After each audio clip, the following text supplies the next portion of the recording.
Thank you, Silva. Happy to be here. Super excited to have the opportunity to share about my research. A component of my research, which is the study of perceptions on key actors on issues related to fire. Other components of my dissertation have to do with community-based fire management and also how community members think that fire use and management have changed over the past decade, because the issue of change is very important when we're speaking of wildfires throughout the world. But yeah, I collected most of my data, and the data that I'll be speaking about today is perceptions of key actors. Okay, so tropical agriculture relies on fire. Agricultural burns are important and are a tool to open up new farmland, to get rid of agricultural residue, and it's also used for other aspects of the life in rural lives, like for ceremonies, rituals, cooking, etc. But we will focus on agricultural burns today. And so it's important for tropical agriculture, but it's also been prohibited in many regions of the world, because some agricultural burns, they escape and they become wildfires. And that's when they become problematic. And now more, we've seen an increasing rate of wildfires in tropical and non-tropical regions. That has to do with climate change, but also changes on land use and cover, also changes in demographics, populations, cultures, etc. Right? So global societies have responded to this increase of wildfires through fire suppression, right? And that's something that we see in the Peruvian Andes as well. These fire awareness campaigns that kind of limit people to use fire on rural areas. There are two types in Peru, two types of legal sanctions against fire. One is against the use of agricultural burns, and another type of sanctions against initiating wildfires. Okay, but throughout the tropics, we also have traditional rural communities that organize. Some of them share different aspects of the bundles of rice. Some of them share land they own and collectively manage territories, rural communities, indigenous peoples, and they have means of organizing and setting sanctions, rules on the way they use natural resources. And that applies also to fire. That's something that I've seen in the Peruvian Andes. Like, for example, you see here, they have meetings every month, every 2 months, to discuss different issues of their communities. In this particular situation, they were speaking about what the sanctions would be for somebody in their community that let a fire escape. What a specific sanction that will be, the 500 soles, $100 or $300 of planting the trees that got burned in that wildfire. So they discuss collectively issues like that. And it's a new trend now when we speak of wildfires throughout the world. It's moving from fire suppression to a more integrated way of thinking about wildfires. Fires in general, they can have benefits, but also bring damages to the landscape and to people, right? So we need to balance the benefits and damages and put together either fire use or fire suppression, but a combination of both. And this shift towards integrated fire management globally has also involved thinking of the local context and empowering local communities, because that's where most of the fires come from. Okay, so that leads us to the issue of fire governance. So we want to move forward an agenda that brings all these different perspectives. We need to first understand who are the stakeholders, or the key actors. I will use the terminology of key actors here because the stakeholder has a colonial connotation on the origin of the term.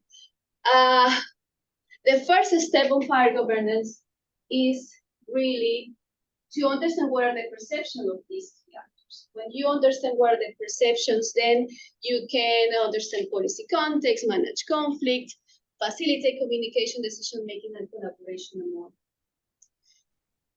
And I'm gonna be honest with you in my pathway, understanding wildfires, because at first when I started doing work on wildfires, which was only 3 years ago, my main goal was to understand prevention of wildfires, because that's the language that people are using in this region, in Peru. But then my committee, which 3 of my committees are here, my committee here, they wisely advised me to spend more time in rural areas to observe what's happening in these areas, to spend some time with community members, and really grasp what the issue of fire was. And then I understood that the issue of fire is very complex. It's not only about wildfire prevention and control, because there are people in rural areas that are using fire. They might tell you at first in an interview, we don't use fire anymore, but then if you keep on the conversation, they will say that we just burned last week. But we don't do it that much now. So then my questioning was not about wildfire prevention, it was more about what is the interaction of people on the ground with fire. And that leads me to, well, this is kind of like what I'm explaining, the preliminary entry of my dissertation that involved some interviews with key actors, observation of burns, see how local communities are interacting with external actors like non-profit organizations, protected areas that are coming to the communities to train fire brigades on firefighting. And see some of the meetings too, the community meetings where they discuss sanctions and rules and how to safely conduct the burns. Okay, so now this is the Peruvian Andes, and Peruvian Andes is the region in the country where most of the wildfires occur. It has to do with the amount of people that lives there, it has to do with the traditional practices, using fire, and also the weather. It is topographically challenged landscape. It's filled with local indigenous communities, especially in the south, Quechua and Aymara communities that own territories, own and manage them collectively. So when there is a fire that escapes, you will see a situation like this.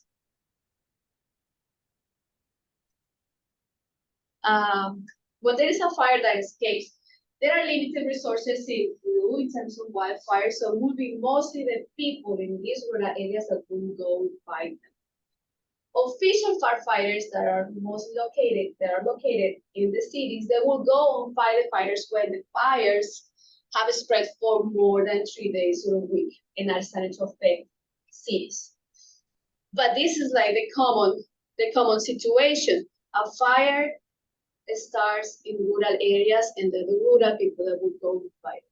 And there are fatalities every year, and injured, and it's something that worries people in the cities and in rural areas. Here you see these rural people just grabbing branches and stopping putting up the fire the way that they can do it. So it's really complicated situation, and in these preliminary conversations, I grasped that for all these actors, the issue of wildfires is the problem is increasing. So I selected 2 sets of key actors. First, I selected 2 rural communities. They have this selection criteria. They're above 2,000 meters above sea level. They have more than 1,000 inhabitants. They also contain some patches of cloud forest. I mean, they are in the high Andes, but they're kind of facing the eastern slope of the Andes. And because of that they have forests, they have collaboration ties with external actors, non-profit organizations. They are also next to protected areas, so even more collaboration because of that. And the collaboration has the objective of protecting forests, climate change adaptation. So some of these external actors, what they've done in these communities is helping them through creating and promoting, equipping the fire brigades at the community level.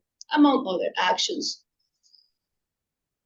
So in each region, I have a set of stakeholders, I'm saying the community members and the external actors that have collaborated with the community.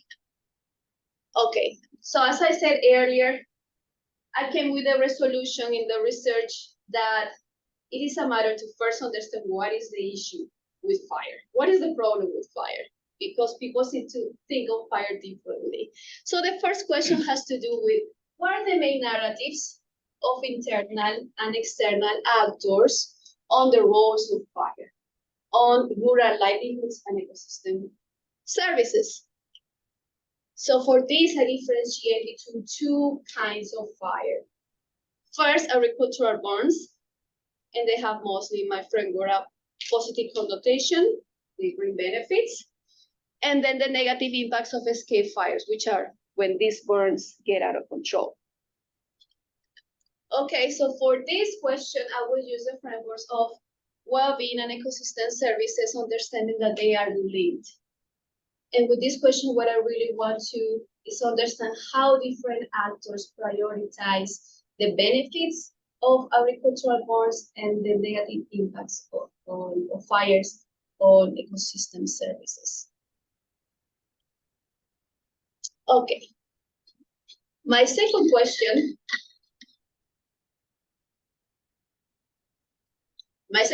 has to do with, okay, now that we try to understand how people think about fire, it comes to asking then, how do they think we need to do? What do they think we need to do about fire? So their narratives on fire management strategies. And for this, I use different approaches as I explained earlier. There is the top-down fire suppression approach. And then like the new wave on integrated fire management that incorporates and the base this sense of we need to empower local communities for fire management. And this is the framework of integrated fire management, as I said earlier, is to integrate knowledge on the ecology and the social aspects of fire, and to balance out either fire use, prevention, suppression strategies, and that's really the integrated fire solutions with the goal of to achieve sustainable ecosystems and livelihoods. Okay, and my third question has to do with this relationship between, it depends on the first and the second question. What is the relationship between what people think about fire and what we need to do about it? Okay. And for this, I will use Q methodology, which is, I can explain it. It's a semi-quantitative methodology on which we rank people's perceptions about complex issues. So for this, if I have the magnets here. You're writing that. Here? No, the right side. No, yeah. And this wall over here, you can't get it. You want me to put it up? Oh, please, thank you. So just to show you how physically the Q boards are. The objective of the Q methodology is like first to order, to rank the statements. You provide some statements to your respondents, and they have to rank them. You will show them a board like that has a rank from like most important or most agree, it depends where your prompt is, to least important, least agree. And people have to place the statements. So I will give them, in this case, there are 23 statements. I will give respondents all of the statements, they will have to read them. The first stage, they will have to put, okay, you put agree on the right, disagree on the left, and more or less in the middle. So they will put them in 3 files, and then for each file, they will read, okay, which one of these statements we agree the most? So they have to place them on the grid, like this. From the most agree to the most disagree. And in the end, I will ask respondents to look again at the whole grid and move things around as they consider fit. So that's the first stage. And At the end of the Q sorting process, I asked them in a brief interview, what do you place those statements on the most extreme? You can ask them everything, right? But it's just a matter of time. You ask them for the +3 and -3. The grid can be different shapes, either broader or have more on the neutral. It's up to you. But in my case, there were 23 statements per Q board. One board for the role of fire and another board for fire management. What do you do with all this data? It's mostly numeric. I conducted factor analysis. And factor analysis, what it does is clusters these narratives into factors. The factors are like the average of a specific narrative that considers the position of the statements. Okay, so you find and then interpret the patterns. And in the end, you come out with a rich description of a small number of shared views. That's the goal. And then you use the responses from the interview to kind of, how do you say, to flesh out that narrative with people's voices. Okay, so I conducted this Q methodology with 56 respondents in the Peruvian Andes. It was a proposed sample. That meaning that I was interested on key actors, people that have a say on fire management in the region. Starting with the selection of these two particular communities and the external actors that work with them, either actively or not super actively. So these are the key actors, peasant communities, volunteer firefighters, government agents at different scales at the district, regional level, fire risk offices, non-profit organization working on conservation and development directly with these communities, protected area agents that include some firefighters, official firefighters within these protected areas that are next to the communities, and researchers. The researchers not necessarily work with the communities, but they have a say on fire.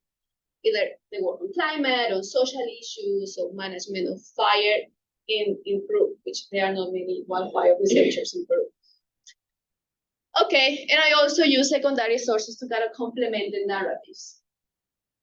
I conducted all these assessments, the Q methodology in June, and I will go back to the field in November to present these results as a kind of result validation phase that I will explain later. Okay, my results. 20 minutes. Okay. So for the role of fire, I found 3 narratives. The first one, which was the most popular, was a narrative. You can see the colors of half of the statements have to do with agricultural burns, and half of the statements with escape fires, the negative impacts of escape fires. So as you can see in this narrative, it is kind of clear that people prioritize the negative impacts of escape fires, especially on ecosystem services, because there are negative impacts on social, economic damages as well. But they prioritize these ecosystem services. And the benefits of agricultural burns are on the disagree, not important level. And here you can see these words, I mean, community, firefighters, government, non-profit, protected area, and researchers. So this narrative was popular among firefighters and especially government agents. If I put a name to this narrative, I will call it this way: fires negatively impact ecosystem services. The 2 other narratives, they are kind of similar and they have a higher correlation. And I summarize them as they kind of show a more balanced prioritization of the benefits and the damages of fire. Okay, and you see the percentages there. This was the second most popular. But still, a third of community members was on narrative 1, and this narrative, and this narrative. They were kind of distributed along the way. All researchers were on this narrative. And the main differences was on like the specific kind of extreme on the +3 they have here. And the factor 2, they say escape fires reduce water availability, but also agricultural barns are the easiest way to work the farm.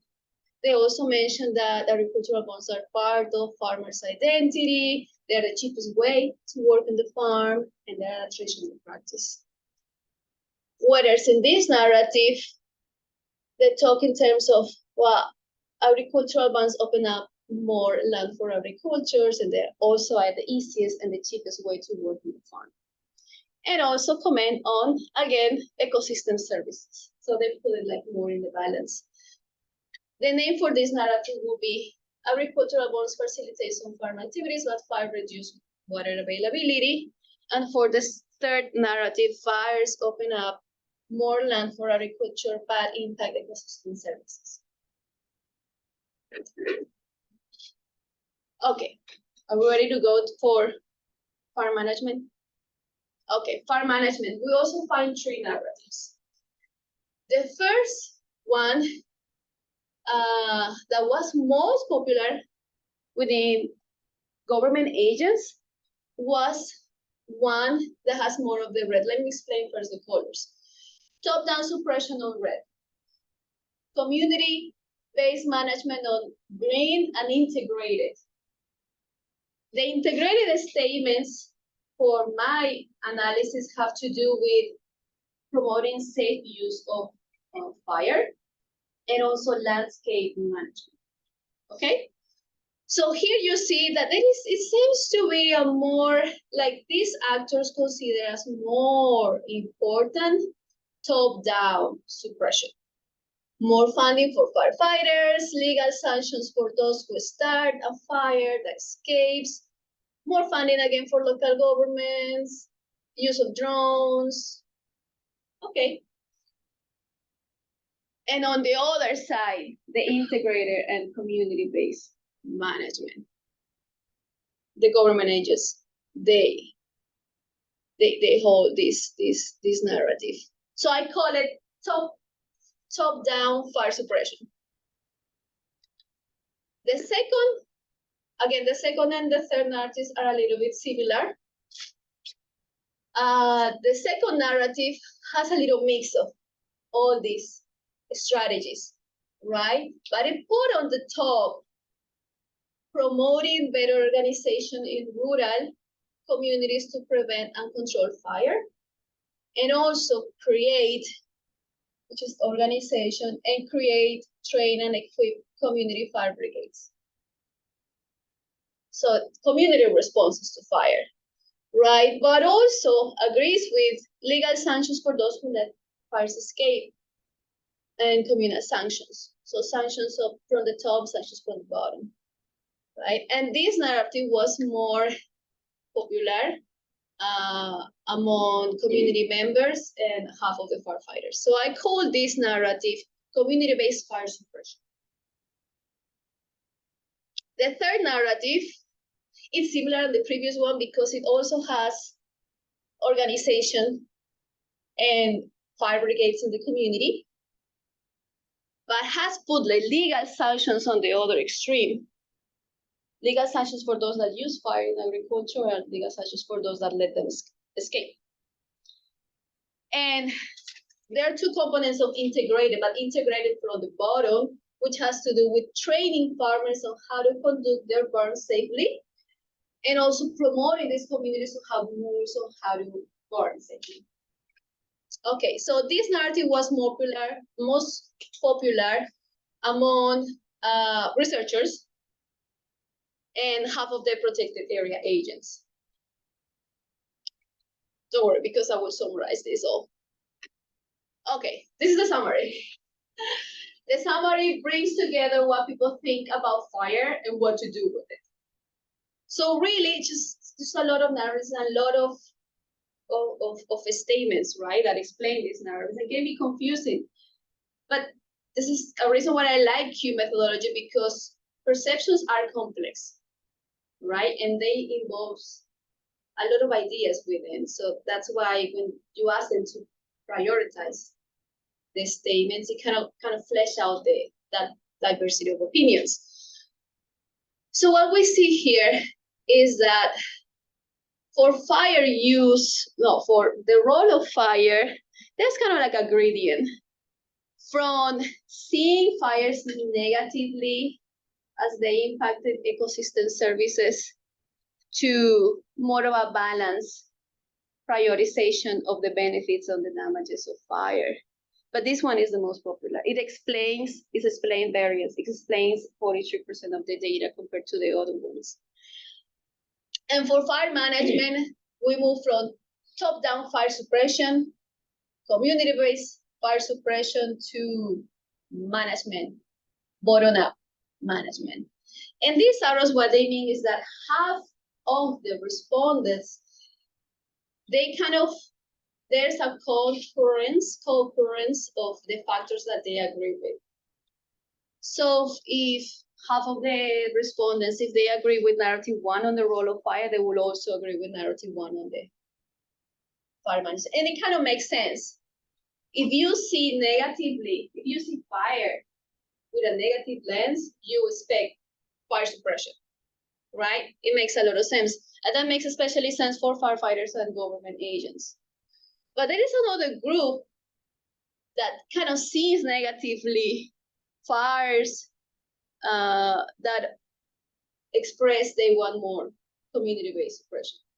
And half of those people are community members. Okay. And then, of course, there's this other group of people that have more of a balanced prioritization of the benefits and damages of fire that they consider we need local-based fire management. And this narrative, this one is the most popular in terms of like action. Community-based fire suppression, 26% compared to the other narratives. Okay. So what do we learn about all of this? Is that there are contrasted perceptions among key actors. Some external actors have a history of greater collaboration with community members, and that kind of explains how they distribute along these narratives. The ones that have more collaboration with international and community members, they kind of understand fire benefits, and they want to promote local-based management, right? For the small-scale farmers, it is very interesting because you find that for the role of fire, they're kind of like divided. And that means that they are suffering from fire. And I can attest because I spent some time before conducting this view that all the respondents, they're leaders in their communities, they have a say on fire issues in their communities, but they are also fire users.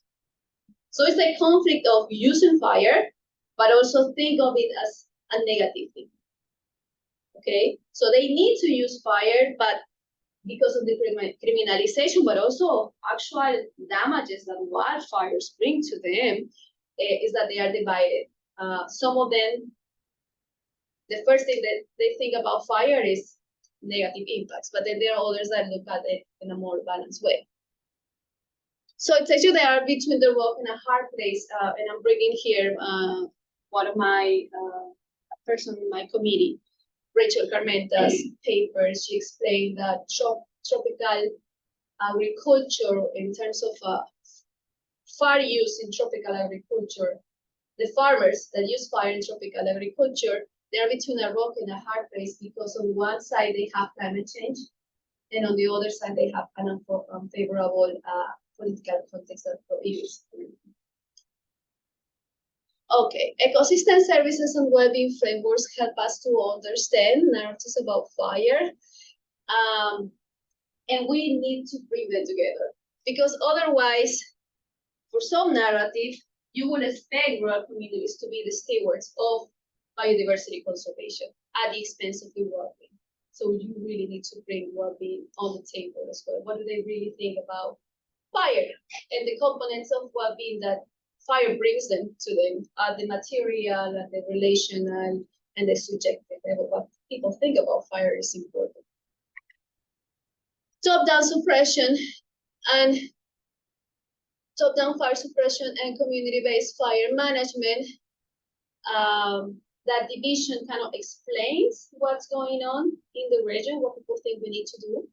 With fire, some external actors and community members are interested on safe use of burn, of safe use of agricultural lands, and but they say that first we need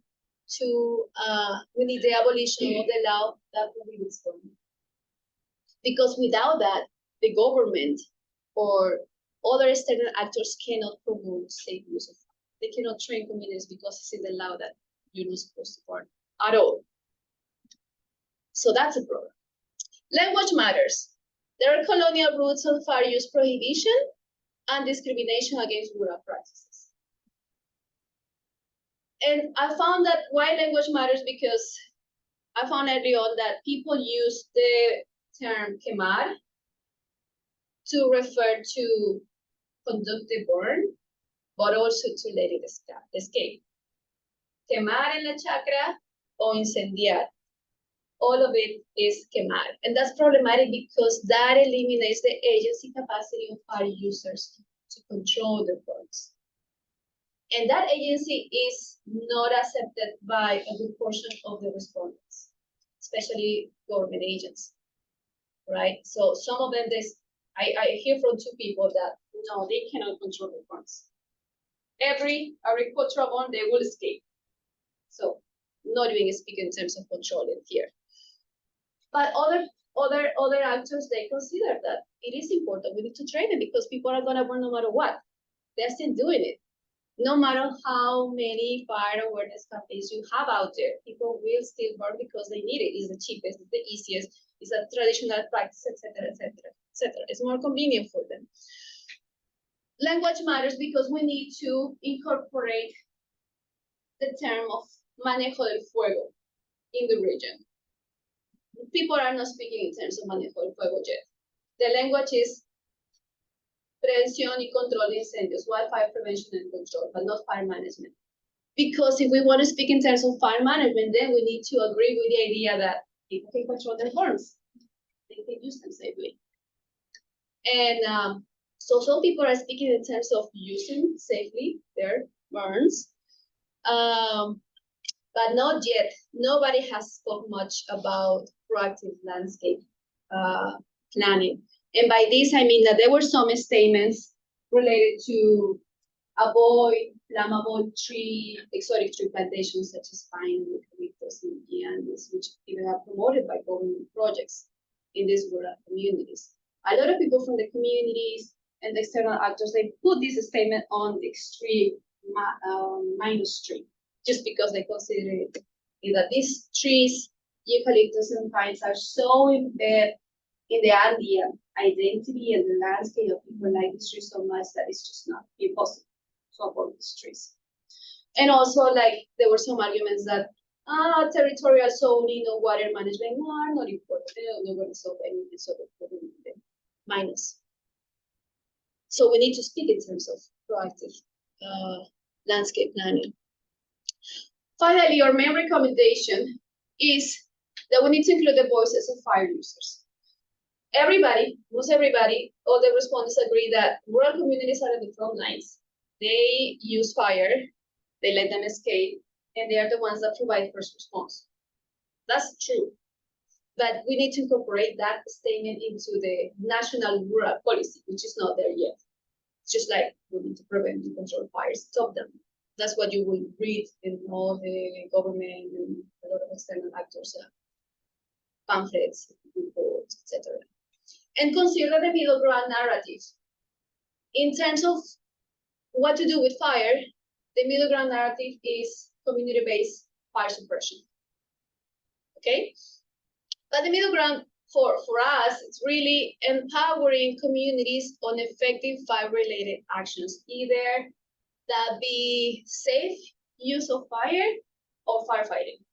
Just let them decide, because there are differences within community members and what do they think about fire. Some consider it more risky than others. And there got to be differences among communities as well. Some landscapes, some just because of the change vegetation, the drought, and other aspects in these communities that make use of fire really, really risky. So it's really up to them. and they have to analyze constantly, right? So for empowering communities, we need community participation in policy design, prioritizing locally crafted rules, monitoring and sanctioning processes, and support. That's key, support from external actors, because communities don't have equipment, they don't have the data, and there's just changes on the weather that are making fire use more and more risky. And that's the type of data that external actors can provide to them. So that's it. And with this, oh no, that's not it. So in November, I have all this data, we just analyzing it and kind of finish the paper. So we will come back to Peru and I will gather some of the respondents to the Q method and I will share and see what they think about it. Does it make sense at all? Where do you place yourself in this narrative? And also we promote the conversation.